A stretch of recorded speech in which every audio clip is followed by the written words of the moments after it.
Eh bien, chers frères, Jésus prend avec lui 3 apôtres, Pierre, Jacques et Jean, et les emmène avec lui sur une haute montagne, à l'écart. Il les emmène pour prier, pour contempler. N'est-ce pas surprenant? Le Christ n'a-t-il pas autre chose à faire? Le monde n'a-t-il pas besoin de sa présence et de son action? Au même moment, en bas de la montagne, se trouve un pauvre père avec son fils gravement tourmenté par le démon. Et ce fils que les autres apôtres, laissés seuls, ne parviennent pas à exorciser, ne parviennent pas à guérir. Ils devront attendre le retour de notre Seigneur pour y parvenir. Au bas de la montagne se trouvent également des disciples et des pauvres gens qui cherchent la vérité sur la fin du monde, sur Élie, sur leur salut éternel. Comment faire pour devenir meilleurs? Ils sont en bas de la montagne et notre Seigneur monte sur le Tabor, il les laisse. Pourquoi donc notre Seigneur les laisse-t-il? Pourquoi monte-t-il sur cette montagne du Tabor? Ne serait-il pas mieux qu'il reste au milieu de cette foule pour faire quelque chose, pour leur montrer quelque chose, pour agir, pour les guérir? À quoi sert cette prière? À quoi sert cette contemplation? N'est-ce pas du temps perdu? Et ceux qui ne réfléchissent pas concluent un peu trop vite en se disant effectivement, la prière, la contemplation, c'est du temps perdu. Et les gens qui consacrent leur vie à la contemplation perdent leur temps. Les moines ne servent à rien.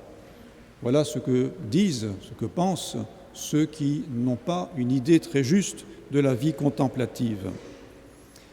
Eh bien, regardons tout d'abord l'exemple de notre Seigneur lui-même, qui est la sagesse incarnée et qui, par conséquent, ne peut pas se tromper. Nous l'avons entendu dimanche dernier. Dans l'évangile de dimanche dernier, souvenez-vous, notre Seigneur était sur une autre montagne. Au bout de 40 jours, il se trouve en face du démon et le démon cherche à le faire tomber. Il le tente. Et notre Seigneur répond au démon en lui disant « Il est écrit, l'homme ne vit pas seulement de pain, mais de toute parole qui sort de la bouche de Dieu. » L'homme ne vit pas seulement de pain. Nous avons là toute l'explication du rapport entre la vie active et la vie contemplative. L'homme vit de pain. Il faut que l'homme travaille à la sueur de son front pour gagner son pain, mais il ne vit pas que de cela. Il vit aussi de toute parole qui sort de la bouche de Dieu, c'est-à-dire de contemplation. Il vit de prière. Et si l'homme se contentait de ne vivre que de pain, il serait semblable aux autres animaux. Les animaux se contentent de pain, vivent seulement de pain. C'est-à-dire que leur activité, c'est uniquement la terre. Les animaux n'ont pas d'âme. L'homme a une âme spirituelle et une âme qui doit vivre de la vie de Dieu. Et il serait donc surprenant que la vie de l'homme soit semblable aux animaux, à ne rechercher que les choses de la terre, à ne rechercher que le pain. Donc notre Seigneur nous le dit en ce début de carême, l'homme ne vit pas seulement de pain. Il faut donc aussi la contemplation, la vie intérieure. Et notre Seigneur nous a montré l'exemple. N'est-il pas surprenant que sur les 33 ans que notre Seigneur a passé sur la terre, il en est passé 30 en vie cachée. On pourrait dire à ne rien faire, du moins à ne pas faire d'activité apostolique. Il a passé 30 ans de vie cachée avec la très sainte Vierge Marie, à travailler sans doute, mais à prier, à contempler, à s'occuper de l'âme, de la vie de l'âme. Et puis 3 ans seulement de vie publique. Ces 30 ans de vie cachée n'étaient pas du temps perdu. Les 3 années de vie publique ont été illuminées par ces 30 années de vie cachée. Et pendant ces 3 ans, ces 3 années de vie apostolique où notre Seigneur a beaucoup agi, il a converti, il a parlé, il a prêché, il a guéri, il a fait beaucoup de choses extérieures, il se retirait très souvent, notamment la nuit, pour prier. Il passait beaucoup de temps à contempler, à prier. Et les apôtres qui ont essayé de faire de même lui ont demandé « Apprenez-nous à prier » et il leur a appris cette belle prière du Notre Père, du Pater. Et après le départ de notre Seigneur, après l'Ascension, les apôtres eux-mêmes ont retenu la leçon. Et ils ont retenu quelle leçon? C'est que l'homme ne vit pas seulement de pain, il doit régulièrement monter au Tabor. Il ne doit pas rester dans la plaine constamment occupé avec les choses de la terre, il doit monter au Tabor, surtout un apôtre, surtout un prêtre, surtout un évêque.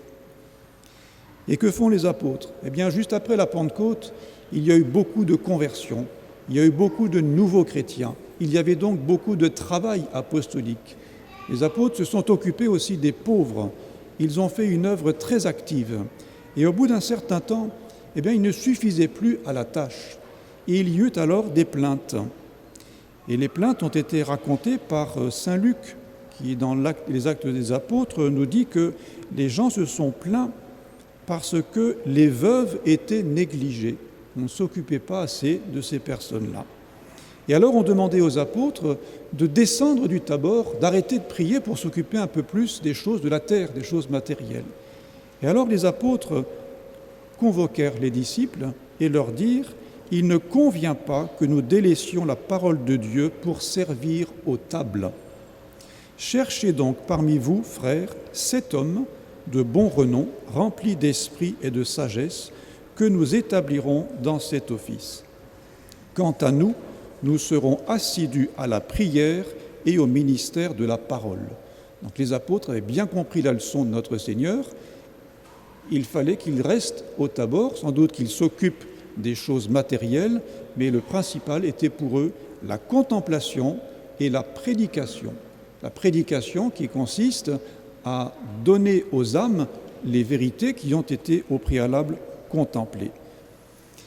Et c'est pourquoi le prêtre, aujourd'hui encore, a cette obligation de prier. Les fidèles sont parfois surpris d'apprendre que le prêtre n'est pas obligé de célébrer la messe tous les jours. Il n'est pas obligé, pas d'obligation pour le prêtre de célébrer la messe tous les jours. Cependant, bien sûr, s'il ne le faisait pas, cela montrerait qu'il n'a pas bien compris ce qu'est la messe, ce qu'est le sacerdoce. Donc, le prêtre n'est pas obligé de célébrer la messe tous les jours, il le fait, rassurez-vous, ici en tout cas. Mais ce qu'il est obligé de faire, c'est de prier, de réciter son bréviaire. Un prêtre qui ne réciterait pas son bréviaire, qui ne prierait pas, serait coupable, ferait un péché, et un péché grave. Donc l'obligation du prêtre, c'est la prière. C'est là aussi, de temps en temps, au moins 7 fois par jour, de monter au Tabor pour contempler Dieu, pour s'occuper des choses de l'âme, s'occuper de la contemplation. Et saint Thomas d'Aquin, qui a parlé justement des rapports entre la vie active et la vie contemplative, saint Thomas d'Aquin reprend tout simplement les arguments d'Aristote en les surnaturalisant, en montrant bien qu'entre la vie active, qui est tout de même nécessaire, il faut s'occuper de manger, s'occuper de son pain, et la vie active et la vie contemplative, la plus excellente, la plus élevée, c'est la vie contemplative. Et c'est pourquoi tout chrétien doit réserver quelque temps dans sa vie à la contemplation. Et saint Thomas d'Aquin rajoute aux 8 raisons d'Aristote une 9e raison, qui est celle tirée de l'Évangile. C'est une scène, une anecdote qui est bien connue, mais bien souvent pas très bien comprise. C'était un jour, notre Seigneur se faisait régulièrement inviter par les personnes avec lesquelles il était. Il se fait inviter un jour par Marthe et Marie, donc, qui était la maison chez Lazare. Et ils le reçurent dans leur maison. Or, Marthe avait sa sœur qui s'appelait Marie, et ils étaient donc toutes les deux dans le salon salle à manger, si vous voulez, dans la pièce pour recevoir. Et Marthe s'occupait de la cuisine, elle s'occupait des œuvres très matérielles, elle s'occupait de pain finalement, elle s'occupait de choses matérielles bien nécessaires. On ne reçoit pas quelqu'un sans le nourrir.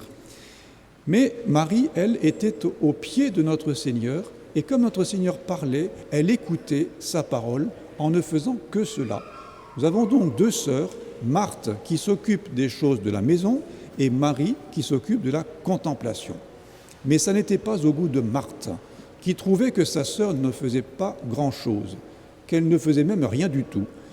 Et alors, c'est très, très humain ce qu'elle fait, elle se plante devant notre Seigneur en lui disant: « Seigneur, vous n'avez cure que ma sœur me laisse seule faire le service. Dites-lui donc de m'aider. » C'est très humain, cela. Et notre Seigneur qui aurait pu dire « C'est vrai, Marie, tu ne fais pas grand-chose, va donc aider ta sœur. » Il répond à Marthe « Marthe, tu t'inquiètes, tu t'agites pour beaucoup de choses. Or, il n'est besoin que de peu de choses, ou même d'une seule. Marie, en effet, a choisi la bonne part qui ne lui sera pas ôtée. » Et notre Seigneur veut nous montrer par là que, bien sûr, il faut s'occuper des choses matérielles, mais que la meilleure part, c'est la contemplation, c'est écouter notre Seigneur, c'est méditer, c'est la méditation. Et cela n'est pas du tout inutile. Dans la vie du père Brottier, on raconte qu'il a noté, récupéré souvent des coupures de journaux, et il avait trouvé dans un journal une petite histoire qui est arrivée dans un monastère. Et voici cette histoire, c'est dans un monastère, il y avait des petits moines qui priaient, le maréchal Lyautey vint à passer.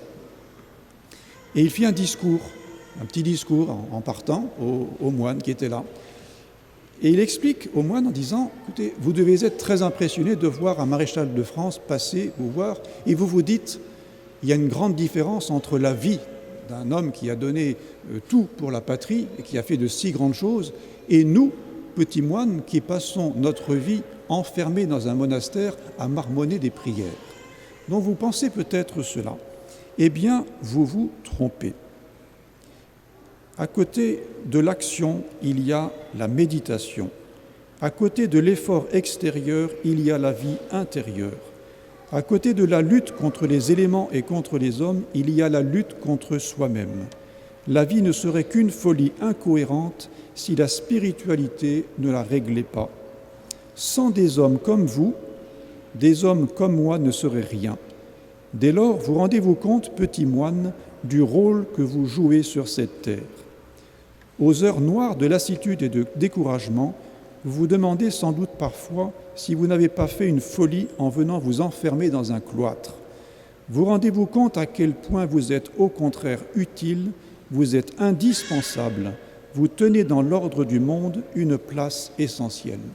Et le supérieur de ce monastère disait que ce petit sermon fait par un laïc à des moines avait fait plus d'effet que 100 prédicateurs en 100 ans. Alors, chers frères, aujourd'hui, prenons la résolution de consacrer un peu de temps à la prière. Bien souvent, on entend « je n'ai pas le temps ». Nous avons toujours un petit peu de temps pour le consacrer à la contemplation. Nous pouvons faire oraison. Faire oraison, c'est très facile. Vous prenez votre évangile, prenez votre missel, prenez un livre de méditation et vous restez pendant 5 minutes, 10 minutes, un quart d'heure à contempler les choses de Dieu. Et ainsi, vous vous rendez utile.